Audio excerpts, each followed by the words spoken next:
Welcome to Arena of the Mind. We are back after a long vacation. It's Charles Dickson. Rod Parks, what's going on? It's been a long one. I hope everyone had a great Labor Day weekend. I know I did. I know Rob did too. We're on hiatus for a little bit, but now we're back to talk about a few sports events that went on this past weekend and a few topics that were brought up today.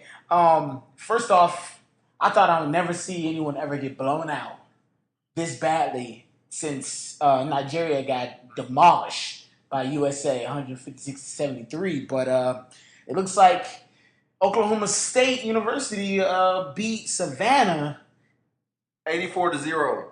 84-0. 84-0. All I saw on the highlights was Oklahoma State running up and down the field into the end zone. With no shame. No shame. Just like, remember that episode of Doug with like Percy Beamer when he was just like running over everybody, like dragging them? That's what it was like. Like like dragging them dudes. Like, the thing is about this. The thing about this, the Coach Davenport. This isn't the team's worst loss either. They lost 98-0 to Bethune Cookman in 1953. And it was just sad. I don't understand. I mean, but at the end of the day, if you guys didn't know, they got paid $385,000 to play Oklahoma State. That's how it works. These small schools play these big schools, and they basically get paid to get smashed. It's like a tune-up game. This is Oklahoma State's tune-up game. It's like a little scrimmage. Just run them boys off the field real quick. Practice some plays, practice some tricks. Get ready for the Big 12. Are they still in the Big 12? Oklahoma State? I think so, yeah. Okay, yeah.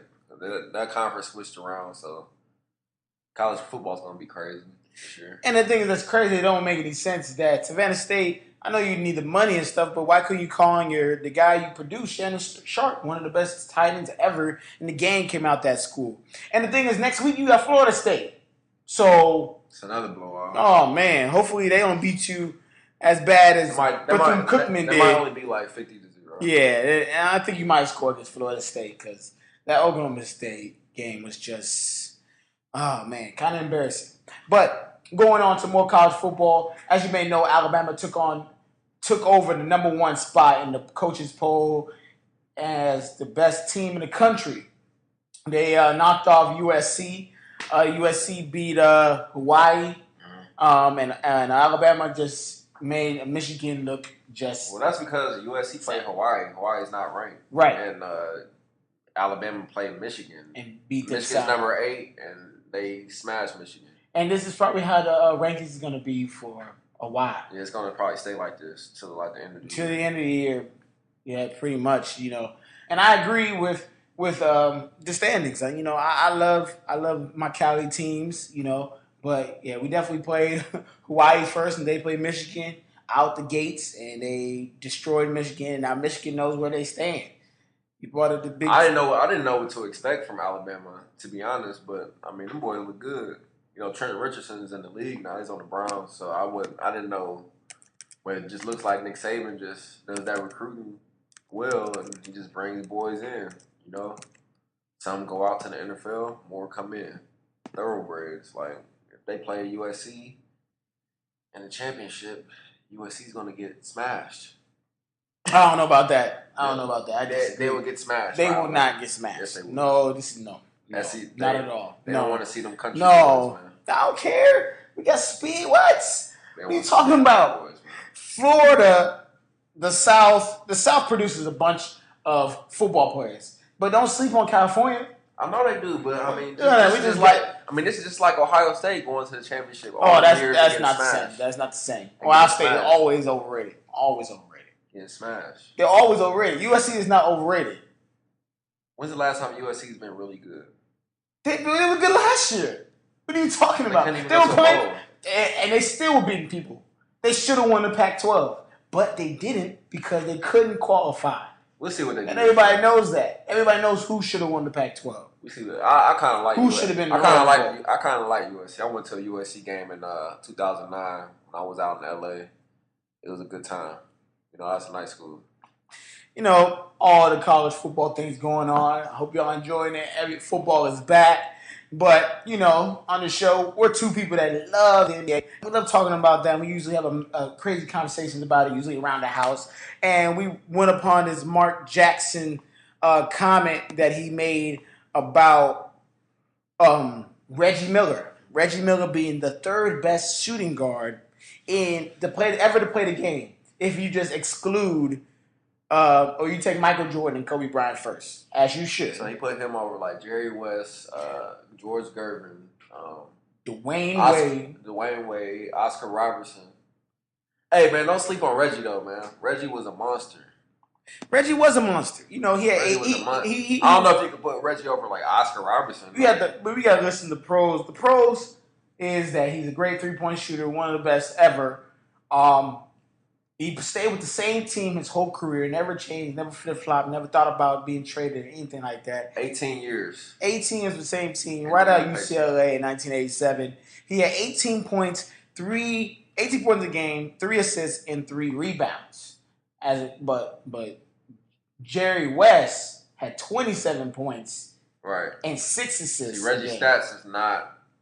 And he won a championship for a career. Reggie won no championship, no chips, none. He didn't even sniff a championship. I mean, you can say Jerry West had Wilt, the Stilt, Elgin. I mean, that's a good team. The closest Reggie got was what, 2000? Yep, man. He lost to Lakers.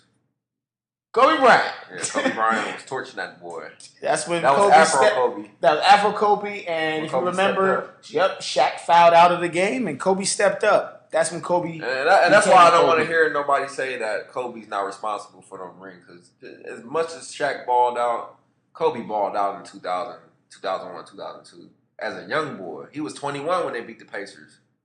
21 years old, torching Reggie, killing Reggie. But Reggie, man, not the third best. Reggie Miller's one of my all-time favorite players. But third best shooting guard, I don't know, man. And we're going to just quickly run down what's going on this week, coming up tomorrow or today, whenever you listen to the podcast. The Cowboys are playing against the Giants. Who do you have? I got the Cowboys, man. That's my squad. It's your squad. You know, I always got to go with defending champs. The Giants probably going to come through Eli Manning doing what he does and winning games at the end. Because Romo is a joke. Oh, but he's a good quarterback, though. I can't deny that. I respect him as a quarterback. But other than that... Listen up, Tony Romo. You're my fantasy team. And I have Matt Ryan, too. I'm going to start you tomorrow. If you blow this for me, I'm going to be pissed. And to end it on a nice high note is we saw that if you haven't seen it, the picture with Chad Johnson out, sitting on the deck thinking because a man that thinks can get over his failure. And what was on his leg? A picture of Evelyn, the girl he headbutted a couple weeks ago. Now he has her face tattoo on his left leg, calf area. Why? She just divorced you after a month, bro. And now you tattoo her. Like, that's a sucker move. Who does that? Chad Johnson does that. Chad Johnson does that. You're a sucker. Dude, like... Sucker for cornrows and Medicure toes. It's a wrap, man. You rich, man. Go get another girl, man. It's a wrap. You know, forget about it. I mean, I understand. It's hard to get over. You marry somebody for love of life. You married her. First of all, you shouldn't have married her. But that's a whole nother spectrum. But I hope y'all enjoyed Arena of the Mind. You know, keep listening. This is something we love to do. We love talking about sports. We love bringing it out to everyone and trying to make sure that you can understand how we feel about what's going on. I'm Charles Dickson. I'm Rob Parks. Pray for Chad Johnson. And we're going to keep doing what we do. Arena of the Mind, politics as usual. Peace.